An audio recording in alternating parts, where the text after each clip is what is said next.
6 दिन कथा सुनिए, 2, 3, 4, 5, 6 और 7 तारीख को अयोध्या घूमिए, आपको घुमाएंगे। अब 8 तारीख को भंडारा खाइए और हमारा जन्मदिन मनाइए और चले आइए।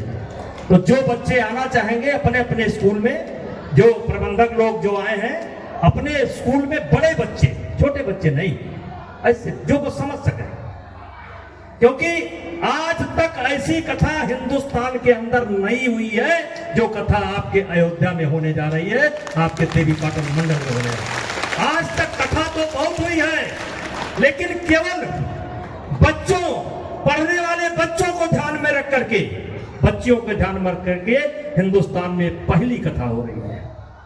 और आपको जैसे यहां स्थान मिला है ऐसे स्थान मिलेगा, ऐसे स्थान मिलेगा।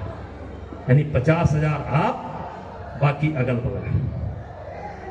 बसें भी चलेंगी, स्कूलों से चलेंगी और लोग भी ले जाएंगे। लेकिन अगर जो बच्चे सुनना चाहते हैं, उनका विद्यालय के लोगों से है कि थोड़ा रजिस्ट्रेशन कर लीजिए। अगर रोज जाना चाहेंगे तो उस हिसाब से व्यवस्था होगी, अगर कुछ रुकना चाहेंगे तो उस हिसाब से व्यवस्था होगी। लेकिन जाना उन्हें ही चाहिए जिनको सुनना हो, क्योंकि हमारे पास जगह की कमी नहीं है। पूरे देश से लोग आ रहे हैं, पूरे देश से, यानी कि साउथ से भी लोग आ रहे हैं, नॉर्थ ईस्ट से भी लोग आ रहे हैं, पूरे देश से लोग आ रहे हैं। लेकिन जिन्हें सुनना है वही आइएगा, जिनको ना सुनना हो उनको ना लाइएगा, क्योंकि जगह की कमी है।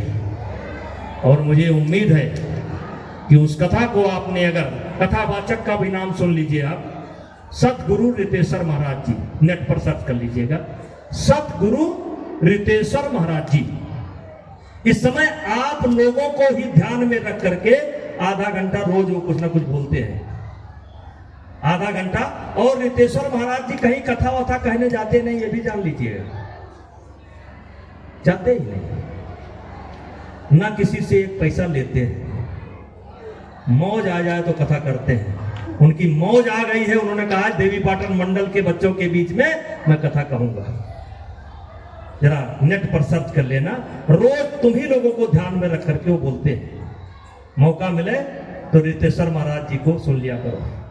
सुना है प्रेमानंद जी की तबीयत खराब है, मैं मंच के माध्यम से भगवान से प्रार्थना करता हूं कि प्रेमानंद जी को जल्दी स्वस्थ कराएं, क्योंकि अभी देश को उनकी बहुत जरूरत है, देश को उनको बहुत जरूरत है। और प्रेमानंद जी को सुन लिया करो, और ये भजन जरूर सुन लो। चलाओ भाई, 6 दिन कथा सुनिए, 2, 3, 4, 5, 6 और 7 तारीख को अयोध्या घूमिए, आपको घुमाएंगे। अब 8 तारीख को भंडारा खाइए और हमारा जन्मदिन मनाइए और चले आइए।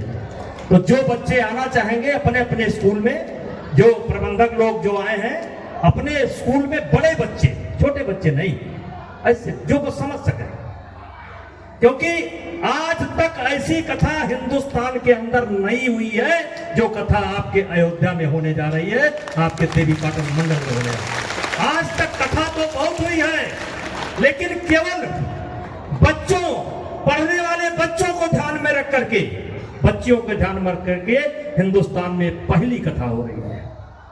और आपको जैसे यहां स्थान मिला है ऐसे स्थान मिलेगा, ऐसे स्थान मिलेगा। यानी 50,000 आप, बाकी अगल बगल। बसें भी चलेंगी, स्कूलों से चलेंगी और लोग भी ले जाएंगे। लेकिन अगर जो बच्चे सुनना चाहते हैं, उनका विद्यालय के लोगों से है कि थोड़ा रजिस्ट्रेशन कर लीजिए। अगर रोज जाना चाहेंगे तो उस हिसाब से व्यवस्था होगी, अगर कुछ रुकना चाहेंगे तो उस हिसाब से व्यवस्था होगी। लेकिन जाना उन्हें ही चाहिए जिनको सुनना हो, क्योंकि हमारे पास जगह की कमी नहीं है। पूरे देश से लोग आ रहे हैं, पूरे देश से, यानी कि साउथ से भी लोग आ रहे हैं, नॉर्थ ईस्ट से भी लोग आ रहे हैं, पूरे देश से लोग आ रहे हैं।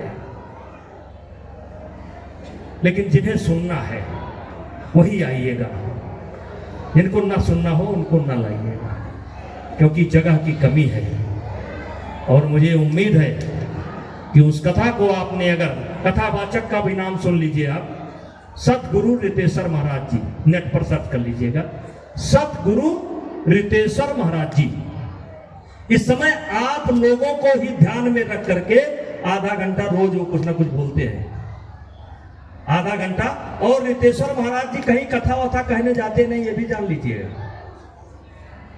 जाते ही नहीं, ना किसी से एक पैसा लेते हैं। मौज आ जाए तो कथा करते हैं, उनकी मौज आ गई है। उन्होंने कहा देवी पाटन मंडल के बच्चों के बीच में मैं कथा कहूंगा। जरा नेट पर सर्च कर लेना, रोज तुम ही लोगों को ध्यान में रख करके वो बोलते हैं। मौका मिले तो रितेश्वर महाराज जी को सुन लिया करो। सुना है प्रेमानंद जी की तबीयत खराब है, मैं इस मंच के माध्यम से भगवान से प्रार्थना करता हूं कि प्रेमानंद जी को जल्दी स्वस्थ कराएं, क्योंकि अभी देश को उनकी बहुत जरूरत है, देश को उनको बहुत जरूरत है। और प्रेमानंद जी को सुन लिया करो। और ये भजन जरूर सुन लो। चलाओ भाई।